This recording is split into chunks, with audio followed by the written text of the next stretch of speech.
Okay. My next guest is Jamie Brown. Jamie is a champion of social emotional care and character education. His passion for promoting student-driven leadership led to the development of the first district-wide peer leadership program in New Jersey public school education. Jamie earned a national promising practice from character.org from Accept University, a three-tiered SEL assembly series promoting inclusion, acceptance, empathy, and citizenship in schools. Jamie's career includes working at a state and national school, a district of character, and a top 100 U.S. News and World Report district. Jamie is a former Teacher of the Year, ASCD Emerging Leader Finalist, and author of The Road to Awesome, a Road to Awesome book that's coming out soon. So he is an author, a speaker, and a coach. Welcome to the podcast, Jamie. I appreciate you having me. I'm really excited to be here tonight. So let's start off with the question I ask everybody at the beginning. Tell me about a time when you were in the trenches and you was trouble out. Sure. I got to start by saying I absolutely love this question. It had me thinking for a while about, so many experiences that I had forgotten about, maybe put away in the trenches.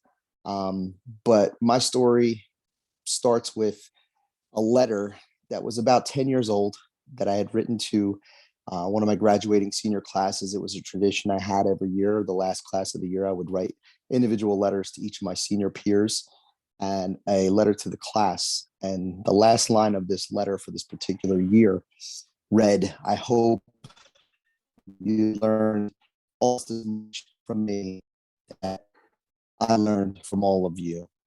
Mm-hmm. And the significance of that line was probably the defining moment in my career that has got me to this moment right now. And it was probably the day I learned some of the greatest leadership qualities as a professional. And those were humility and accountability. And a little backstory of what I did at Old Bridge High School for 17 years.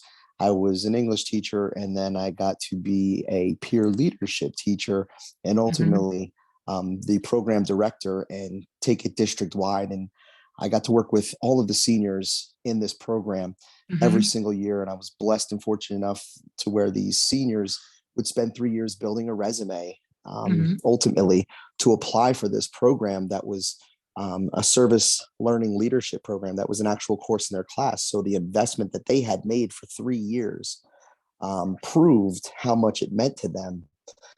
And in 2015, I had been doing it for about 5 years at this point, and we were driving the train as a leadership team. We had an administration that came in around 2010 that was new, young, and just giving you the green light to just go full force and whatever was best for the kids. There was no micromanaging, and they just trusted you. And that administrative team is still there today. And to say I owe them everything is a complete understatement.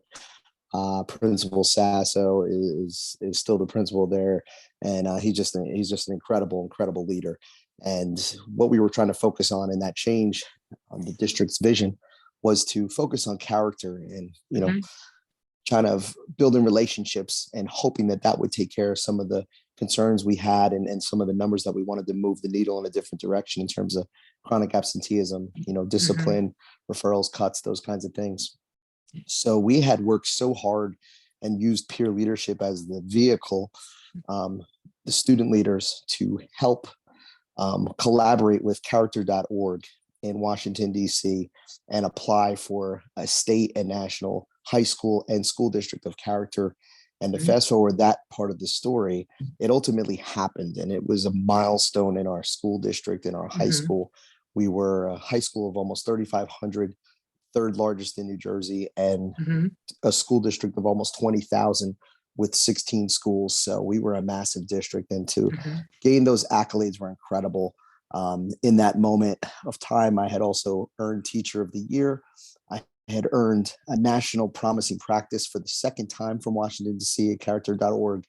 And those accolades were because of those senior peer student leaders. They were the voice and the actions behind it all.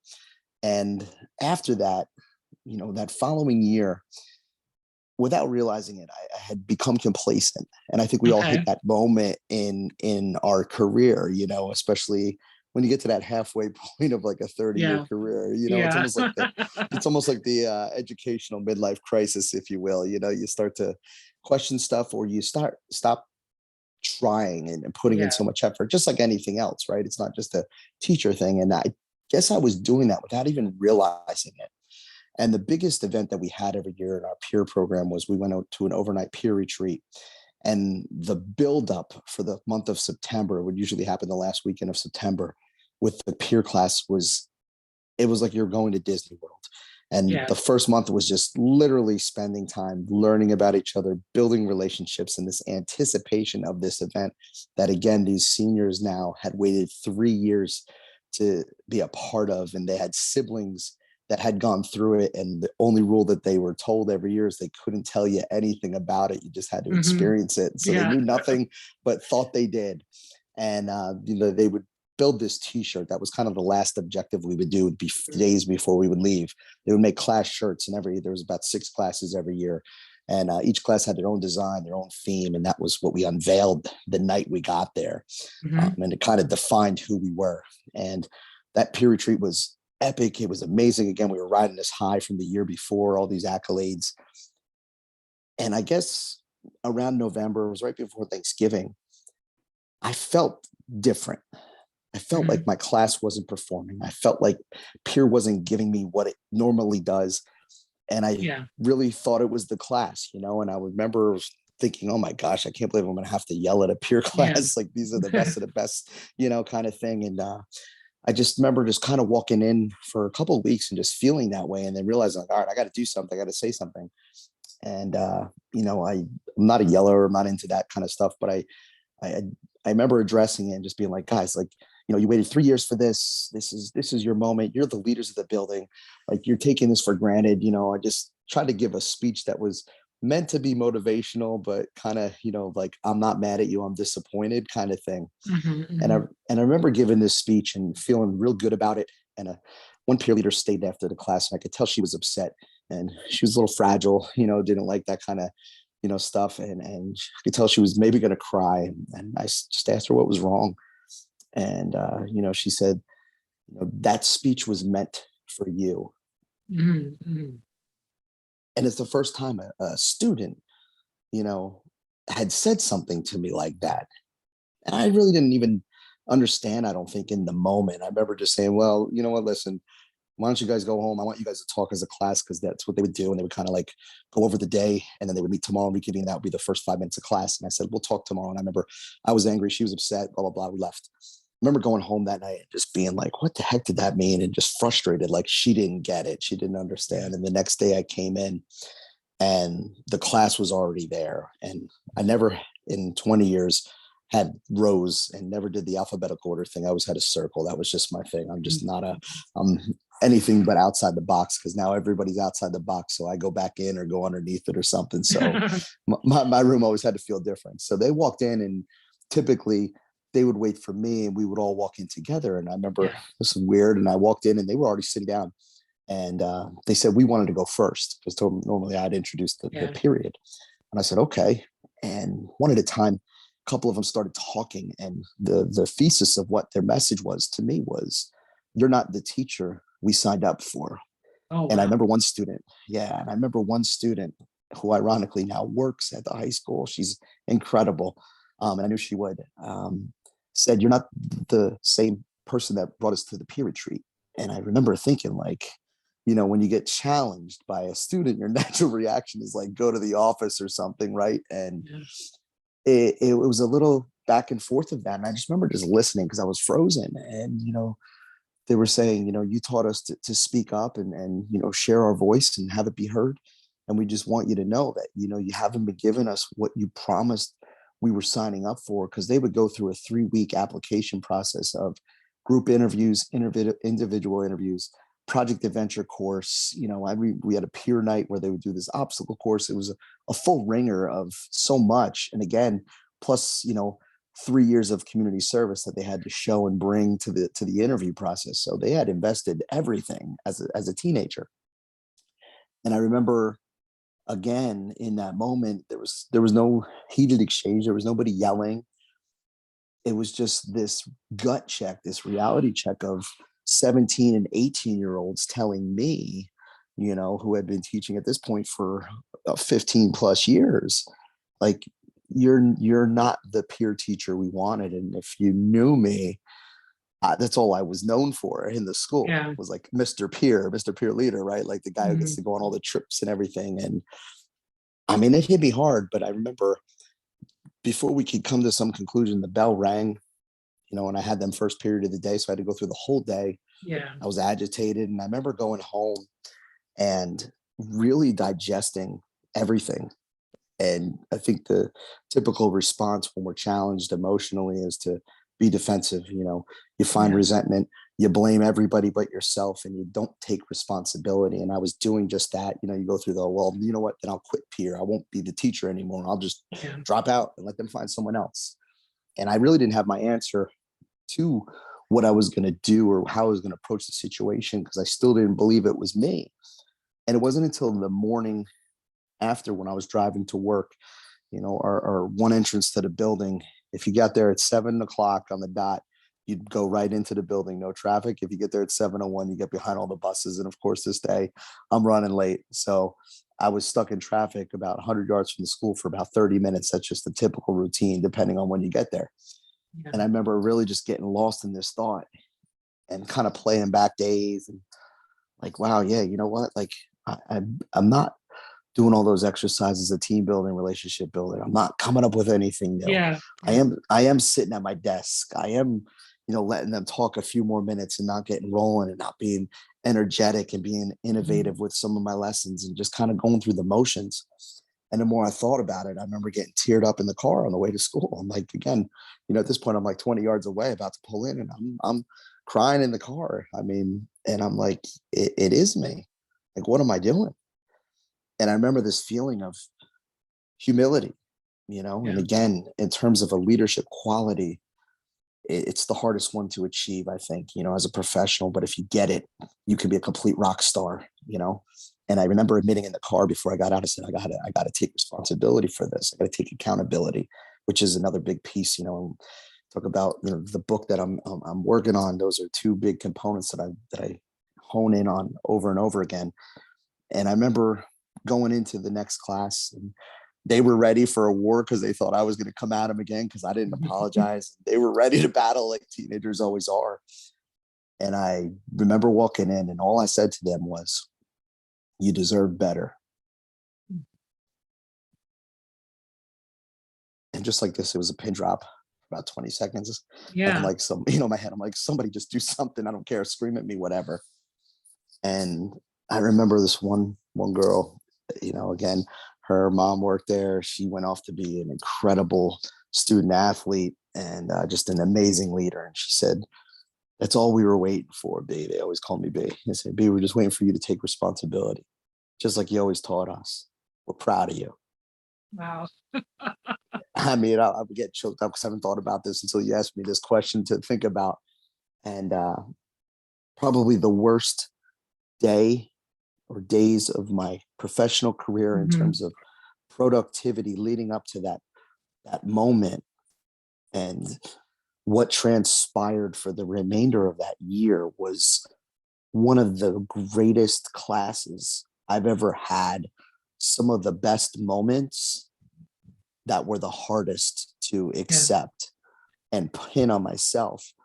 But I think out of that instance, when we got to the end of the year and it was time to write that letter, and again, that last line where I said to them, "I hope you learned almost as much as I learned from you," it has become the absolute tattoo, if you will, of what I believe, what I think education's all about, and what we misconstrue and don't think can ever happen, which is a student can actually teach the adult in the room something. And it was the first time in my life that had happened and that I believed it could happen.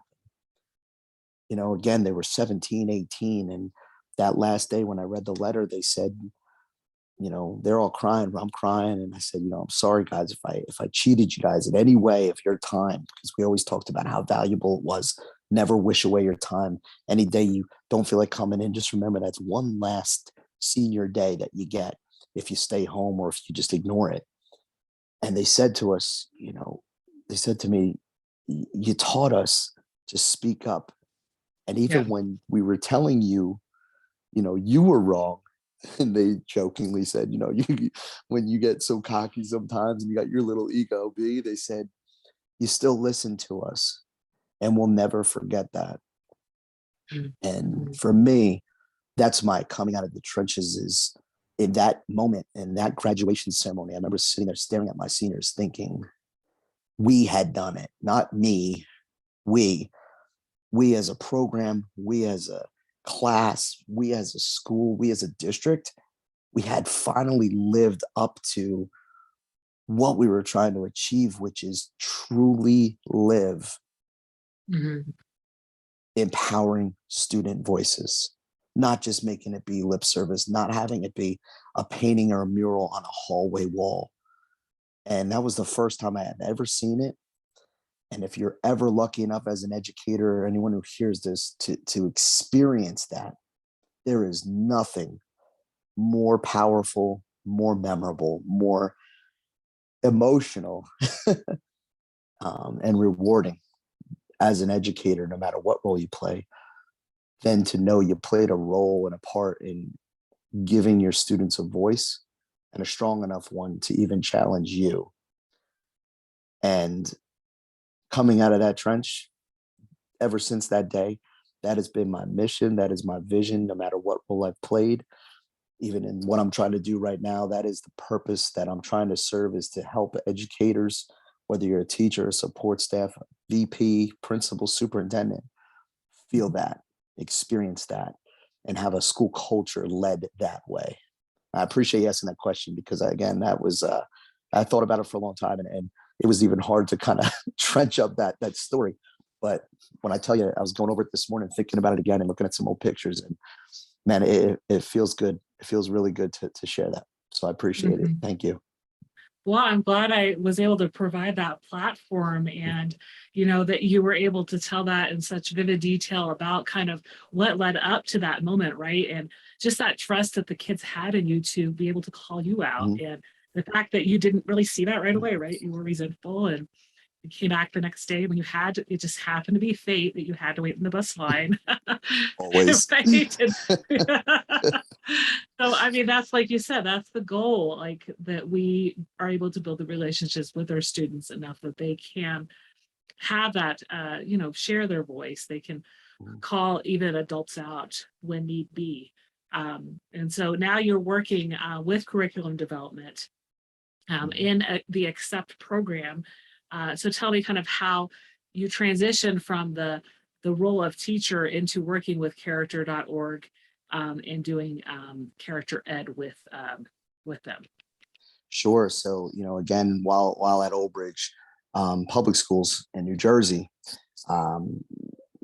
when we were in the midst of really making headway in terms of, student-driven leadership at the high school, we had always had an 8th grade peer leadership program that was an extracurricular club.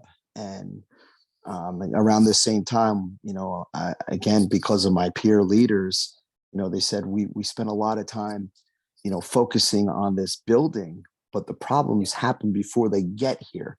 And again, you talk about the light bulbs of what my student leaders were achieving in this time period is incredible. And when they said that, I started focusing on middle school, and that has been a big driving force of a realization that I think we all miss sometimes as educators, especially if you're like me, where I've literally only been in a high school, in terms of physical building where I was located since 2002.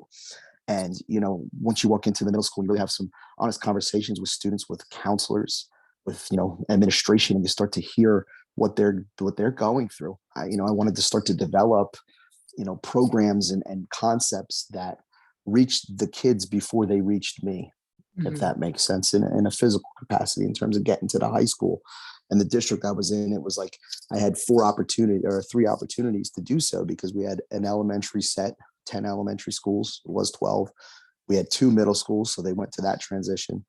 And then because our high school was so massive, we actually had a ninth grade academy, and that was a separate building on the high school campus. So they literally did 3 transitions before they got to my building, the main campus, the 10th through 12th grade.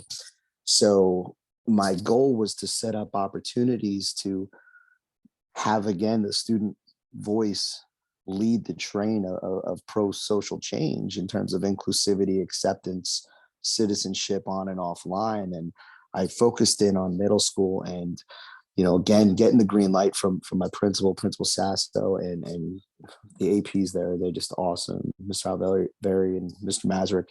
Superintendent was a huge character education believer in social emotional learning, as well as the assistant super. So they asked, hey, can we come up with something? And we had hired Challenge Day, which was a company out of California, again, 15 years ago. I don't even know if they're still around. And they came in, did this great retreat-esque thing in our gym for our middle schoolers. They did 2 days, one at each middle school, but their program was only 2 hours, and it held about 100 kids. That was the max. In our 8th grade class was 600. So it was like 100 people got this incredible experience that, again, it was like their peer retreat. They would talk about it all year. And then 90% of the class was like, well, that stinks. We didn't even get to see it. Like, we were in class all day. And I just remember, hearing that from my superintendent, and just kind of opened my mouth and said, well, I can do it. And he was like, okay, you're on. I was like, that was it, right? You volunteer once, it's over. And it was awesome because I took a ton of time. And again, I have, at the time when I was in Old Bridge, an incredible peer staff. These were gym teachers, English teachers. We worked hand in hand. One of my best friends, Robert Waite, who was the absolute best SAC counselor in America, hands down. Talk about just wears a heart on his sleeve and goes to work every day with a smile for the kids. We worked together feverishly on, what were the components of what we need to teach these kids as they were entering middle school and about to enter, that 9th grade building. So we came up with a concept for Accept University because we wanted everyone to be accepted, because we were dealing with, just like everybody else, this who am I, these identity crisis as middle schoolers, and trying to fit in and find your niche. And, a lot of the discipline at that level, especially with social, you see so much harassment and, fake confrontations of keyboard courage and things. So we thought Accept University was just an incredible name, and it was just accept everybody for who they are, but it starts with accepting yourself. And, we really started focusing on Castle's competencies, self-awareness, self-reliance, that whole resiliency and being competent within yourself. And I wanted to talk about going below the waterline. And I remember having this conversation with, the board of ed, saying, this is what I want to do. I want to showcase the 90% that we don't show everybody every day. You see the 10% right now, what I like to wear, what clothing brands, what music I listen to, that kind of stuff. I'm not afraid of you finding that out. But I said, in order to help these kids, we really need to dig below that surface, get below that iceberg, and see that 90% that these kids, and what we're finding out today, teachers, educators too, don't want you to necessarily find out, or want you to, but they're not willing to have the conversation first. They hope that you can discover it for them so they can have that conversation. So we started creating these 3 plot programs, and Accept University was just probably my greatest walking out of the door accomplishment. As an educator, as I stepped into administration, it still is, a 3-part SEL and character education combination that character.org really took a blessing to, and really appreciated and acknowledged, as well as Tom Murray and Future Ready Schools. We focused on transitioning from elementary to middle. We focused on citizenship on and offline. And then we focused on that transition from middle to high school. And in each of those 3 assemblies, the last one that we called the graduation, it was a full day SEL retreat. And it was counselors, teachers, the APs, the principal, no shirt, no tie, no shirt and tie, just street clothes. And I mean, the program, I don't want to give too much away, but anyone who wants to have a conversation about it and talk about bringing it to your school, by all means, I would love to join the conversation. It was all about self-discovery and taking these, not just the kids in the room, but the adults too, through this journey of self-discovering, really being comfortable walking in your shoes and walking a mile in somebody else's.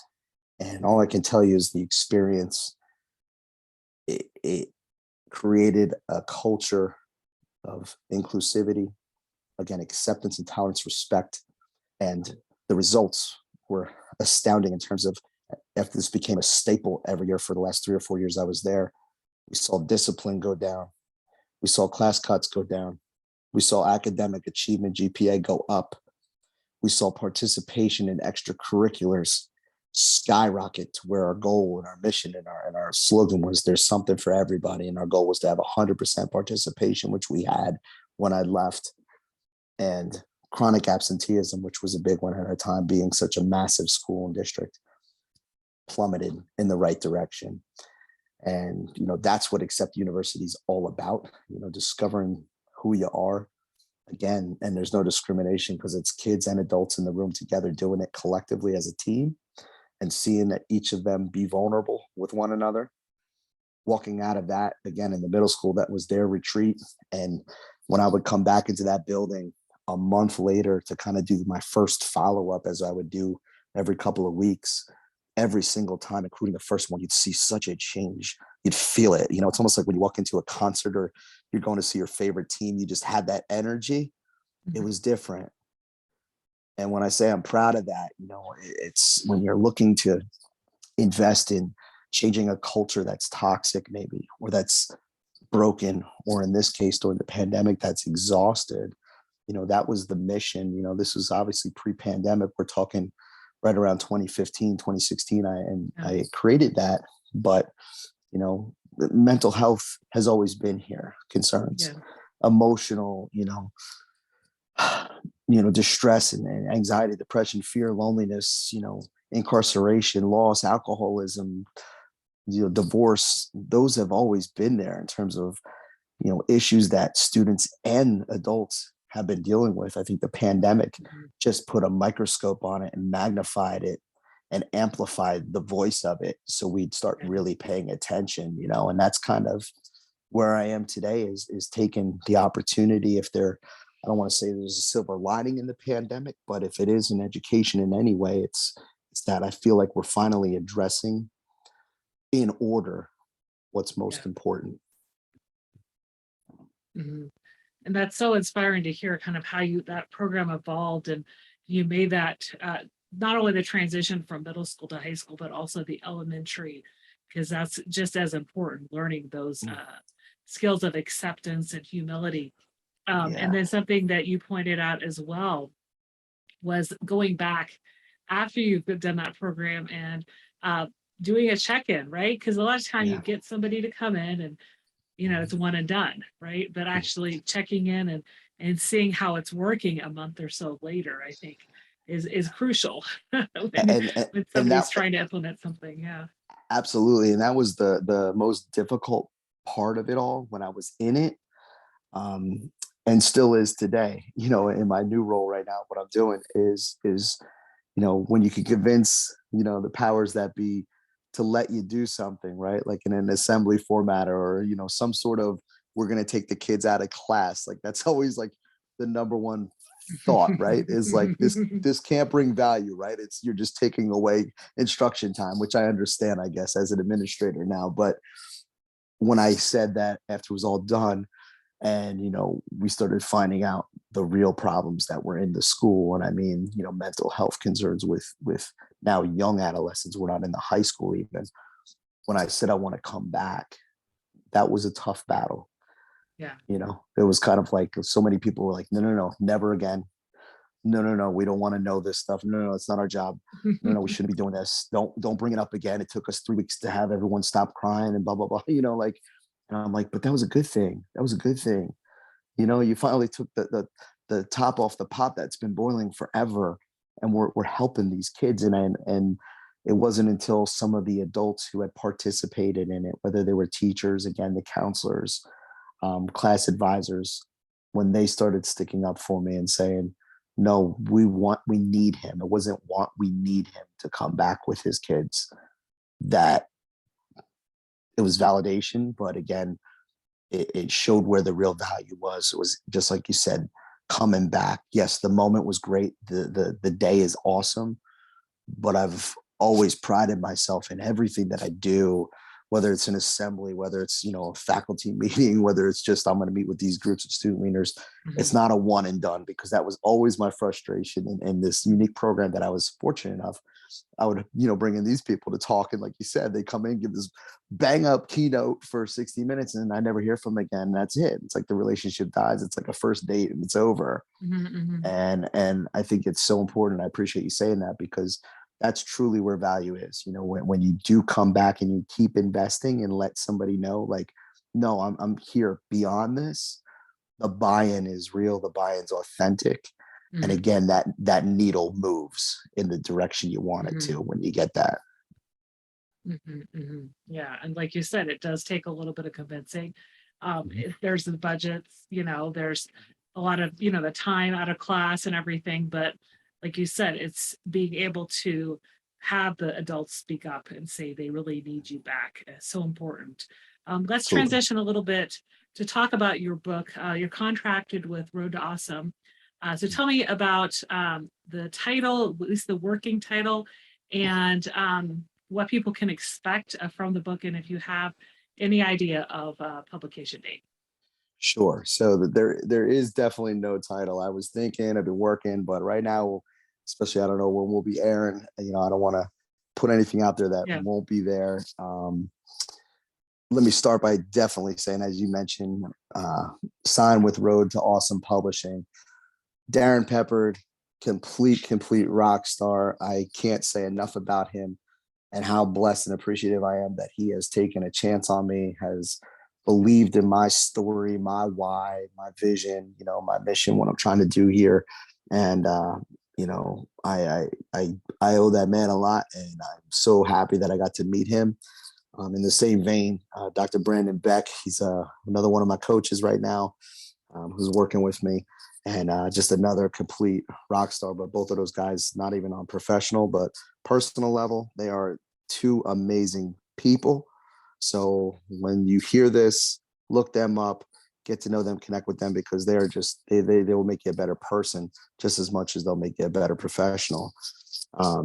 And that's kind of where my book goes. My book is about my story. It's filled with stories like I told you. And I'm trying to focus on doing two things that I think a lot of people focus on. Definitely the educators of the world, and want to write educational leadership books to help develop those skill sets, and that's definitely in there. I try to hone in on the big ones, like I said: humility, accountability, resiliency, risk taking.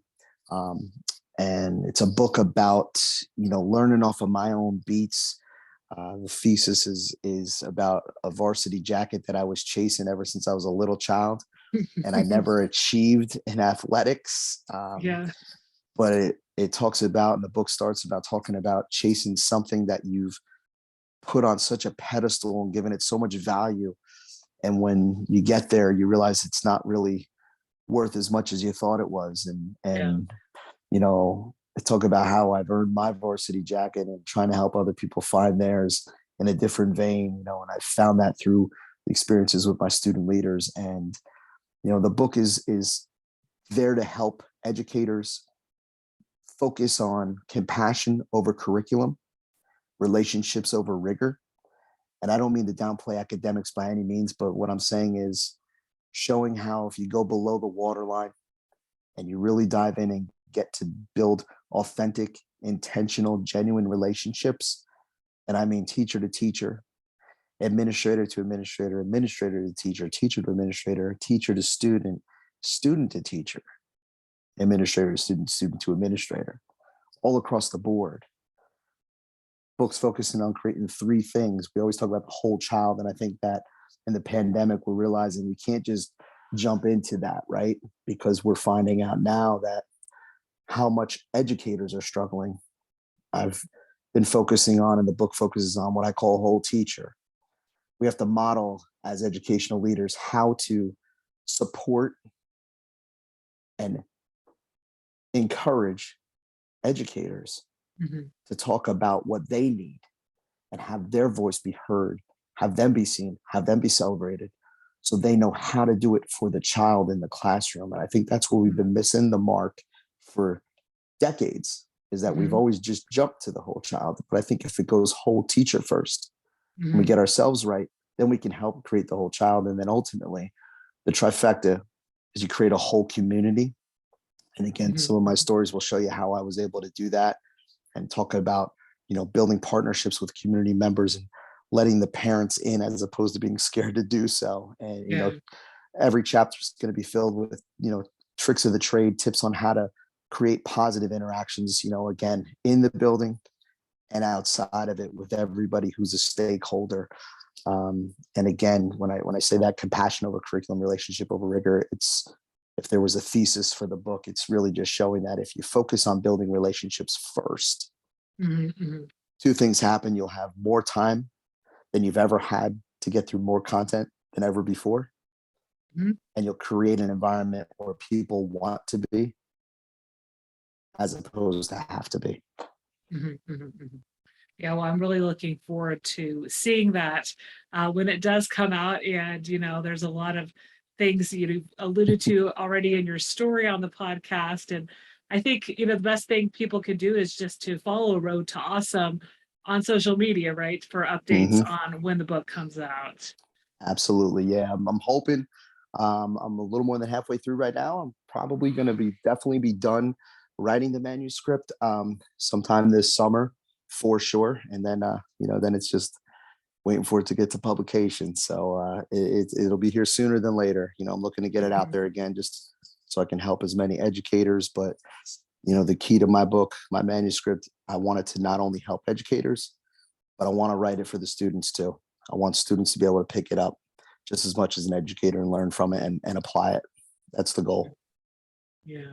So if people want to have you come and speak at their school, what can they expect from training?